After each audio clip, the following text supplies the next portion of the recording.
Olá, alunos, tudo bem? Estou de volta aqui para falar mais um pouquinho sobre as plantas.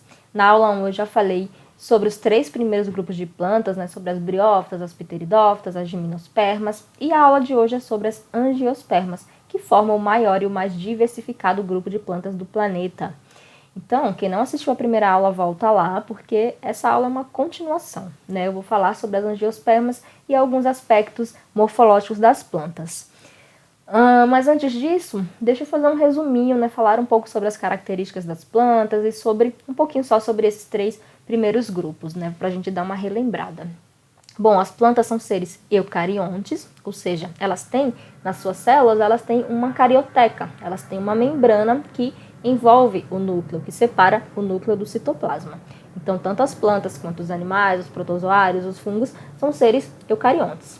Mas deixa eu focar aqui na aula de hoje, né? Já falamos sobre isso aí, sobre os seres eucariontes. Bom, então plantas são eucariontes, são pluricelulares, elas têm várias células e são autotróficas fotossintetizantes. Significa que elas produzem o seu alimento por fotossíntese. Quanto à classificação, elas podem ser classificadas em criptógamas e em fanerógamas. As criptógamas são aquelas plantas que não possuem semente, como as briófitas e as pteridófitas. E as fanerógamas são as plantas que têm semente, que têm a estrutura reprodutora evidente, né? Assim como as gimnospermas e as angiospermas. As briófitas, elas foram o primeiro grupo de plantas a habitar o ambiente terrestre. Elas descendem aí provavelmente das algas verdes e foram as primeiras a chegar aqui no ambiente terrestre. São plantas de pequeno porte, elas são pequenas, representadas aí pelos musgos, pelas hepáticas, pelos antóceros, e são plantas avasculares, ou seja, não têm vasos condutores de seiva, elas não têm xilema e nem floema. As substâncias são transportadas de célula a célula por difusão nesse grupo de plantas aí. Bom, elas também não têm raiz, caule nem folha, elas têm rizóide, cauloide e filóide no lugar. Não tem flor, não tem fruto, não tem semente. Elas vivem em ambientes úmidos e sombreados e elas precisam da água para reprodução. Se reproduzem por alternância de gerações, onde a fase dominante é o gametófito. O gametófito ele é mais desenvolvido e a outra fase, que é o esporófito, é menos desenvolvido e depende lá do gametófito. As pteridófitas foram as primeiras plantas vasculares, foram as primeiras a possuírem vasos condutores de seiva. Essa é a novidade evolutiva aí desse grupo. Elas também têm raiz, caule e folha, são representadas pelas samambaias e pelas avencas principalmente, só que elas ainda dependem também da água, dependem da água para reprodução, assim como as briófitas, né? E também se reproduzem por alternância de gerações. Só que nas pteridófitas, a fase duradoura, a fase dominante é o esporófito, não é mais o gametófito como lá nas briófitas, né? O esporófito ele é mais desenvolvido e o gametófito depende do esporófito, aí nesse grupo de plantas. O outro grupo de plantas que estudamos lá na primeira aula foram as gimnospermas. Qual que é a novidade evolutiva das gimnospermas? O que apareceu aí nesse grupo que não tem lá nas pteridófitas e nem nas briófitas? Foi a aquisição do grão de pólen e das sementes. As gimnospermas têm sementes, só que elas não ficam lá dentro de um fruto, né? Tem semente nua. Então, semente e grão de pólen foram as novidades evolutivas aí das gimnospermas. Essas plantas já não dependem mais da água para reprodução, né? Elas já têm semente. As sementes são dispersadas aí pelo vento. São plantas de grande porte, representadas aí pelo cipreste, pelas sequoias, pelos pinheiros, pelas araucárias. E hoje vamos estudar as angiospermas, que, como eu falei para vocês, formam o maior grupo de plantas, né, e o mais diversificado. Tem plantas aí de tamanhos diversificados, né, de tamanhos variados, vai desde ervas, que são plantas pequenas, até grandes árvores. Gente, cerca de 70% das plantas conhecidas hoje são angiospermas. Então, elas formam um grande grupo de plantas aí. E o que será que favoreceu essas angiospermas, né? Quer dizer, o que será que favoreceu essa diversidade de plantas? Bom, o que favoreceu foi um eficiente sistema de vasos condutores e também a presença de flores e frutos. Essa, inclusive, é a aquisição evolutiva, é a novidade evolutiva das angiospermas, flor e frutos, que não tem lá nem nas gimnospermas, nem nas pteridófitas e nem nas briófitas. Vamos ver as principais características aí das angiospermas no slide. Então, começando aí, né, o tema da aula de hoje, a aula sobre as angiospermas, as principais características delas. É o grupo de plantas com maior número de espécies, como eu falei para vocês, aproximadamente 70% de todas as plantas são angiospermas. São plantas vasculares, elas têm os vasos condutores de seiva, né? Elas têm xilema e floema, e elas possuem raiz, caule, folha, flor, semente e fruto. Quais são as novidades evolutivas aqui? Flores e frutos. São hidroindependentes, não precisam da água para reprodução, e apresentam grande variação de tamanho, né? Tem desde plantas muito pequenas até plantas muito grandes. Agora, galera, vamos estudar essas estruturas que tem aí nas angiospermas, a flor, o fruto, depois vou falar ainda sobre raiz, caule, folha. Então vamos começar falando sobre as flores. Uma flor completa é formada por pedúnculo, que é a hastezinha que liga a flor ao caule, receptáculo, que é a extremidade do pedúnculo. Geralmente essa parte ela é dilatada, né? E é onde se prendem esses verticilos florais. Vocês vão ver aqui na imagem daqui a pouquinho. Os verticilos florais são conjuntos de folhas modificadas. Divide-se em cálice, que é o conjunto de sépalas, corola, que é o conjunto de pétalas, androceu, que é a parte masculina da flor, formada por estames, gineceu, é a parte feminina da flor, formada por carpelos. Aqui, a gente tem o pedúnculo, que é esse cabinho que liga a flor ao caule da planta, o receptáculo, que é essa porção mais dilatada, onde se prendem os verticilos florais, como as sépalas, as pétalas. O conjunto de sépalas forma o cálice, e o conjunto de pétalas é chamado de corola. E na flor a gente tem também a estrutura masculina, o androceu, e o gineceu, que é a parte feminina da flor. Está destacado aqui dos lados. O androceu, ele é formado por estames, e o estame, por sua vez, é formado pelo filete e pela antera. E a parte feminina, o pistilo, que é tipo uma união de carpelos, é formada pelo ovário, essa parte aqui mais dilatada, pelo estilete e pelo estigma. A função da flor, pessoal, na planta é a reprodução. E como que acontece essa reprodução nas angiospermas, né? Eu vou falar de uma maneira bem resumida, tá? Então aqui, na parte masculina da flor, né, lá dentro dos estames, existem os sacos polínicos, que são também chamados de microsporângios. Dentro de cada microsporângio tem os micrósporos, que são micrósporos diploides. E aí os micrósporos vão sofrer meiose e vão formar os esporos, que são haploides. Dentro lá do saco polínico ainda, o esporo vai sofrer mitose e vai se transformar no grão de pólen, que é o gametófito masculino. Lá na parte feminina da flor, né, lá no ovário, tem um ou mais óvulos. O óvulo depois vai se desenvolver e vai formar a semente. O ovário vai formar o fruto, mas vamos falar sobre isso daqui a pouco. Então lá no ovário tem um ou mais óvulos e nele existem as células geradoras de esporos, que sofrem meiose e formam 4 células. 3 dessas células vão degenerar e uma dessas vai formar o megásporo. O megásporo ele vai também se dividir e vai formar uma estrutura com 7 células, que é o saco embrionário, que é o gametófito feminino. Uma dessas células é a oosfera. Lembram da oosfera, que é o gameta feminino? Então, a oosfera ela vai ser fecundada e vai formar o zigoto. Zigoto que é diploide, né? A primeira célula aí do novo indivíduo, da nova plantinha. Daí eu falei para vocês sobre grão de pólen, sobre polinização. E o que é polinização? Gente, a polinização é o transporte do grão de pólen, lá da antera, que fica na parte masculina da flor, até o estigma da flor. E isso permite a recombinação genética. Pode acontecer uma autofecundação, pode acontecer ali na mesma flor, ou esse grão de pólen pode viajar até outra flor. E como que acontece essa polinização, né? Quem que faz esse transporte do grão de pólen? Pode acontecer por insetos, por pássaros, por morcegos, pelo vento, pela água e também pode acontecer a autopolinização. Vamos ver aí as principais formas de polinização no slide. Então, ó, através do vento, essa polinização é chamada de anemofilia. Através de insetos, entomofilia. Ornitofilia é através de aves. Quiropterofilia, através de morcegos. E ainda tem a hidrofilia, que é através da água e tem a autopolinização.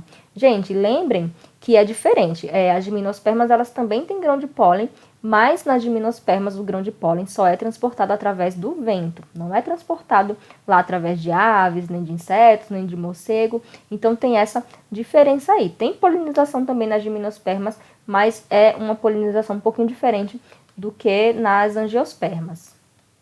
Agora, vamos começar a falar sobre os frutos. O fruto, ele é formado a partir do ovário da flor. Ele é o ovário desenvolvido. E a função do fruto, a principal função, é proteger e dispersar as sementes. Ele é formado por duas partes principais, o pericarpo e a semente. E o pericarpo, ele ainda é dividido em três, né? Ele tem três camadas. O epicarpo, que é a camada mais externa, daí tem a camada intermediária, que é o mesocarpo, e tem a camada mais interna, que é o endocarpo, conforme vocês podem ver aqui na imagem, ó. Aqui a gente tem um pericarpo completo, ó, com as três camadas lá. Tem o epicarpo, que é a camada externa, o mesocarpo, essa camada intermediária aqui, que fica entre o epicarpo e o endocarpo. O endocarpo é a camada mais interna do pericarpo, é a camada que envolve a semente. E a semente, ó, ela também é formada por algumas partes, né, formada pelo endosperma, que é um tecido nutritivo aí da semente, pelo embrião e pelo tegumento, que é um tecidinho também que envolve, que protege aí a semente. Quanto à classificação, os frutos podem ser carnosos ou secos e também deiscentes ou indeiscentes. Os frutos carnosos são aqueles que têm um pericarpo suculento. Pensa numa maçã, por exemplo. E os frutos secos têm um pericarpo pobre em água, né? Não é suculento, como a vagem, a ervilha, o feijão. Os frutos carnosos, eles podem ser ainda de dois tipos, ó, baga e drupa. Bagas são aqueles frutos que têm várias sementes. O que vocês conseguem pensar aí de fruto que tem muita semente? O mamão, a laranja. E drupa são frutos que têm apenas uma semente, tipo abacate, a manga. Nos frutos deiscentes, o pericarpo ele se abre quando está maduro para liberar a semente, como acontece no feijão. E nos frutos indeiscentes, o pericarpo não abre e não permite a saída das sementes. As sementes continuam lá, como por exemplo na laranja. Existem também os pseudofrutos, ou seja, os falsos frutos, que não são originados do ovário, e sim de outras estruturas da flor.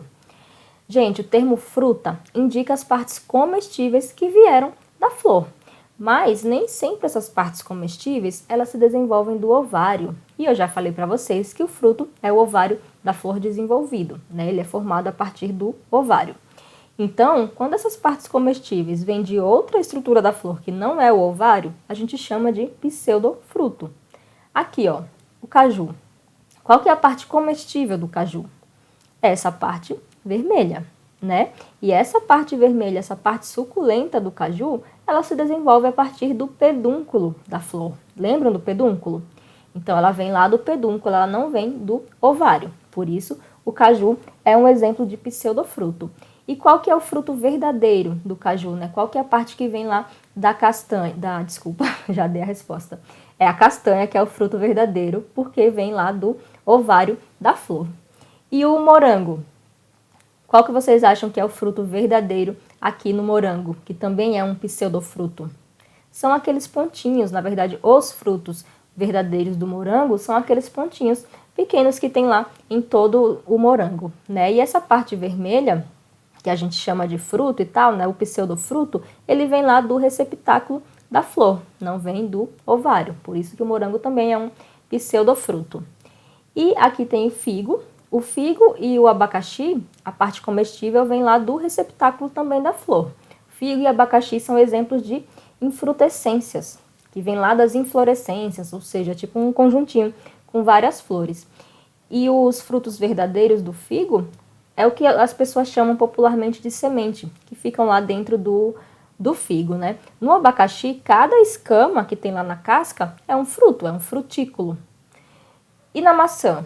que vocês acham, ó? Na maçã, a parte verdadeira, o fruto verdadeiro, é isso aqui, ó. É essa parte mais dura, né, meio marrom que tem aqui em volta das sementes. A parte suculenta aqui vem lá do receptáculo da flor também. Agora acontece também, pessoal, do ovário da flor se desenvolver mesmo sem fecundação, mesmo sem a união lá do gameta masculino com o gameta feminino. E esse é o caso dos frutos parternocárpicos, como a banana e a laranja da Bahia. Eles são formados a partir do ovário não fecundado. E, gente, uma curiosidade é que a bananeira, né, ela se reproduz de uma maneira assexuada, não há troca de material genético. Ela se reproduz por brotos que surgem lá na base do seu falso caule, e eu digo falso caule porque o caule da bananeira, ele é subterrâneo. Aquela parte externa lá que a gente vê são as folhas. Mas a curiosidade é que as bananas antigas, as plantas ancestrais da banana, tinham semente. E aí o ser humano, né, ele foi selecionando, ele foi para melhorar o consumo, para melhorar a qualidade dos frutos para o consumo, o ser humano acabou selecionando os frutos sem semente, os frutos parternocárpicos. E aqueles pontinhos pretos que tem lá na banana é o que restou dos óvulos não fecundados. As angiospermas são divididas em duas classes, as monocotiledôneas e as eudicotiledôneas. As monocotiledôneas têm apenas um cotilédone, que é um folheto embrionário que tem lá na semente. As eudicotiledôneas têm 2 cotilédones. Tem outras diferenças também que vocês vão ver aí no próximo slide, na tabela. Antigamente, essas plantas elas eram classificadas em monocotiledôneas e dicotiledôneas. Isso baseado apenas nesse critério aí de quantidade de cotilédone. Né? Se tinha um, era mono, se tinha 2, era dicotiledônia. Mas aí as dicotiledôneas, elas foram divididas em mais 2 linhagens, as eudicotiledôneas e as magnolídeas. Magnolídeas são tipo abacateiro, as magnólias, a canela. E essas plantas, mesmo elas tendo 2 cotilédones, elas apresentam algumas características comuns com as monocotiledôneas, algumas características que são parecidas. Então ficou assim, monocotiledônia e eudicotiledônia em outro grupo. Vamos ver as diferenças aí entre essas 2 classes de angiospermas, ó. Quanto à semente, vocês já sabem que a semente da monocotiledônia tem um cotilédone e a da eudicotiledônia tem 2 cotilédones. As folhas das monocotiledôneas, elas têm essas nervuras paralelas, ó. Elas são folhas paralelinérveas, como lá na cana-de-açúcar, no milho. E as folhas das eudicotiledôneas têm nervuras ramificadas, elas são peninérveas. Isso a gente vai ver daqui a pouquinho falando de folhas. O caule das monocotiledôneas tem vasos irregulares, aqueles vasos condutores, né? O xilema e floema, eles estão mais espalhados ali no caule. Já nas eudicotiledôneas, os vasos, eles estão mais separados aqui, eles estão mais na periferia do caule. As raízes das monocotiledôneas é uma raiz do tipo fasciculada, também chamada de cabeleira. É uma raiz que não tem um eixo central, ó. Ela é toda ramificadinha. E a raiz da eudicotiledônia é uma raiz do tipo axial, também chamada de pivotante, que é uma raiz que tem o eixo central, e desse eixo central, dessa raiz principal aqui, partem as ramificações, né, as raízes secundárias. E as flores das monocotiledôneas são flores trímeras, ou seja, flores que têm 3 pétalas ou então múltiplos de 3, né, 3, 6. E as flores das eudicotiledôneas são flores tetrâmeras ou pentâmeras, flores que têm 4, 5 pétalas ou então múltiplos de 4 ou 5. Agora, galera, chegou a hora de falar sobre outras partes da planta, sobre raiz, caule, folha. Eu vou começar pela raiz. Em geral, a raiz é um órgão que é subterrâneo, não tem clorofila e a função da raiz é fixação e absorção de água e sais minerais do solo. Quanto à morfologia externa, né, como que ela é formada externamente, ó, aqui a gente tem a raiz principal, que é esse eixo principal aqui, e aqui embaixo tem a zona suberosa, que é onde se localizam as raízes secundárias, essas ramificações aqui da raiz. E a zona suberosa, ela tem esse nome porque ela é formada por células que são cobertas por uma substância chamada de suberina. Aqui, ó, depois a gente tem a zona pilífera, que é essa região aqui com esses pelinhos. A zona pilífera, ela ajuda na absorção desses sais minerais, né, da água, aí do solo, porque ela aumenta a área de absorção aqui nessa região. Embaixo a gente tem a zona de alongamento, a zona meristemática, a coifa. A coifa ela serve para proteger essa região meristemática, ou zona meristemática aqui, que é uma região mais interna. Então ela protege a ponta aqui da raiz e ela também produz um muco lubrificante. Então isso ajuda na penetração da raiz no solo. E a zona de alongamento, também chamada de zona lisa ou zona de crescimento, ela tem células que se alongam, né? E aí promovem o crescimento da raiz. Agora eu vou mostrar para vocês alguns tipos de raízes. Vocês já sabem que tem a raiz axial ou pivotante, que é aquela que eu acabei de mostrar, né? Que tem lá o eixo principal e as ramificaçõezinhas laterais. E vocês já sabem que também tem a raiz fasciculada, chamada de cabeleira também, que é aquela que não tem esse eixo principal, né? As ramificações, elas são mais ou menos iguais ali, mais ou menos do mesmo tamanho. Mas tem outros tipos de raízes também, ó, acompanhem aqui. Quando o caule da planta, ele emite essas raízes ali mais ou menos no meio do caule, né, tem essas raízes são chamadas de raízes adventícias. Ó, só vou mostrando as fotos e falando um pouquinho para vocês. As raízes tuberosas são aquelas que armazenam reservas nutritivas, reservas de alimento, né, como a cenoura, a beterraba, a mandioca. São essas raízes chamadas de raízes tuberosas. As raízes respiratórias, conhecidas também como pneumatóforos, são as raízes que emitem esses ramos aéreos, ó. Vocês estão vendo aqui? Emitem esses ramos aéreos por quê? Porque elas precisam realizar as trocas gasosas em solos que são pobres em oxigênio. Essas raízes aparecem aqui muito em manguezais, por exemplo. As raízes sugadoras são encontradas nas plantas parasitas, nas plantas que sugam a seiva de outras plantas, suga a seiva lá da planta hospedeira, como essa que vocês estão vendo aqui, que é o cipó-chumbo e a erva passarinho. A próxima, ó, raízes aéreas, o nome já diz tudo, né? São raízes que ficam fora do solo, ficam em contato com o ar, como essas raízes aqui das orquídeas, né? Vocês já devem ter visto que as orquídeas, elas ficam no tronco de algumas árvores e as raízes delas são aéreas.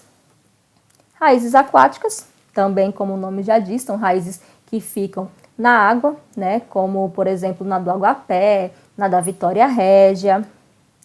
E por último, as raízes tabulares, são as raízes de plantas de grande porte, ó. Elas têm esse formato aqui, elas são tabulares e elas ajudam na sustentação dessas plantas grandes. O caule, pessoal, ele sustenta a planta e ele também serve como via de conexão entre raízes e folhas. Afinal, é pelo caule que passam lá os vasos condutores de seiva, né, da seiva bruta e da seiva elaborada. Então, o caule tem a função de sustentação da planta e também de transporte ou condução. Existem caules aéreos, existem caules subterrâneos e existem caules aquáticos. Vamos ver os principais tipos de caule.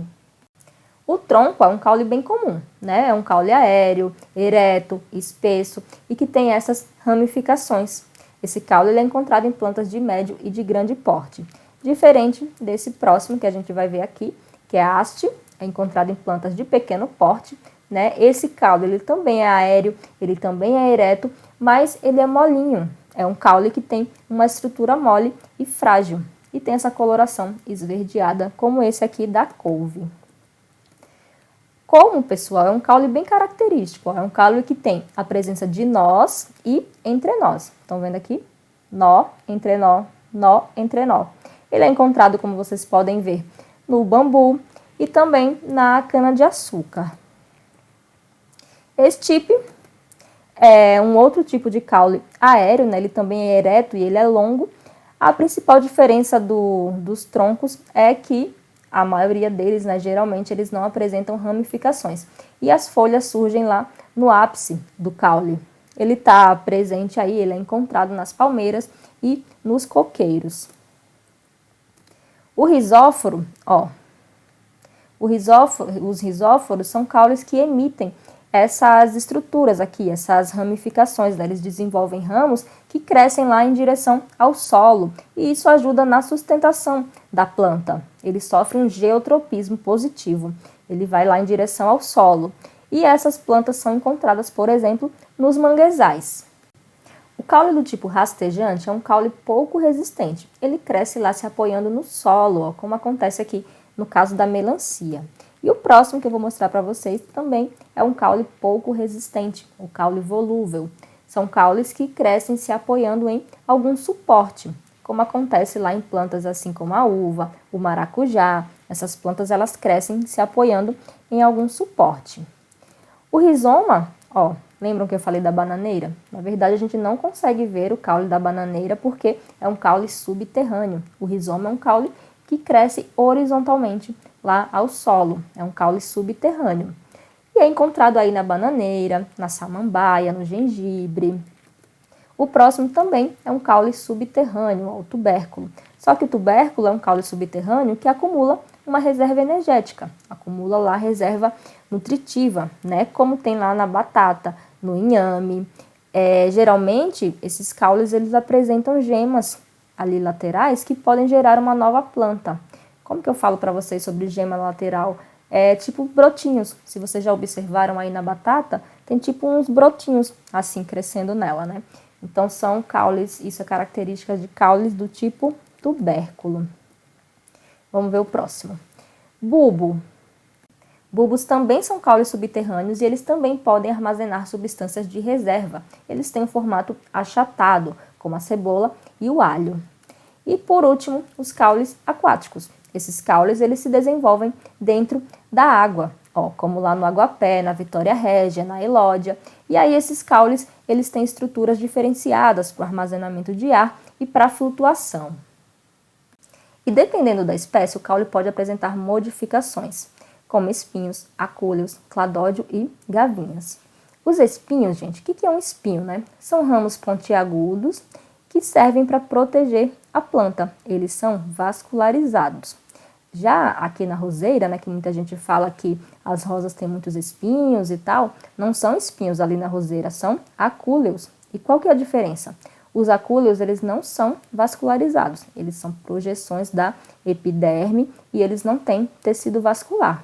Mas na prática, para saber, é só tentar arrancar, né, tentar destacar aí o espinho ou o acúleo. O espinho, ele é de difícil remoção, é mais difícil tirar o espinho do que o acúleo. O acúleo ele já é mais fácil de remover. É como se o espinho fizesse parte ali, ele fosse uma continuação da planta. O cladódio é um caule achatado, suculento e que não tem folhas. Está presente lá no mandacaru, por exemplo. E as gavinhas são ramos que se enrolam nos suportes. Tem também lá, como eu falei nos caules volúveis, né? Tem também lá na uva e no maracujá. E para finalizar a nossa aula de hoje, eu vou falar só um pouquinho sobre as folhas. As folhas são órgãos laminares, clorofilados e que têm a função de fotossíntese. Vamos ver as partes de uma folha. Ó, aqui a gente tem o pecíolo, que é esse cabinho que se liga ao caule. Embaixo do pecíolo tem a bainha. Essas duas estruturas aqui, a bainha e o pecíolo, são as estruturas que se ligam, que se unem ao caule. Aqui a gente tem o limbo, ó, que é essa parte toda daqui, é o limbo da folha. A nervura principal, também chamada de nervura central, e as nervuras secundárias, essas nervurinhas aqui, ó. Agora, vamos ver os tipos de folha. Tem as folhas paralelinérveas, que estão presentes nas monocotiledôneas, né? São folhas que têm a nervura paralela, ó. As nervuras são paralelas umas às outras.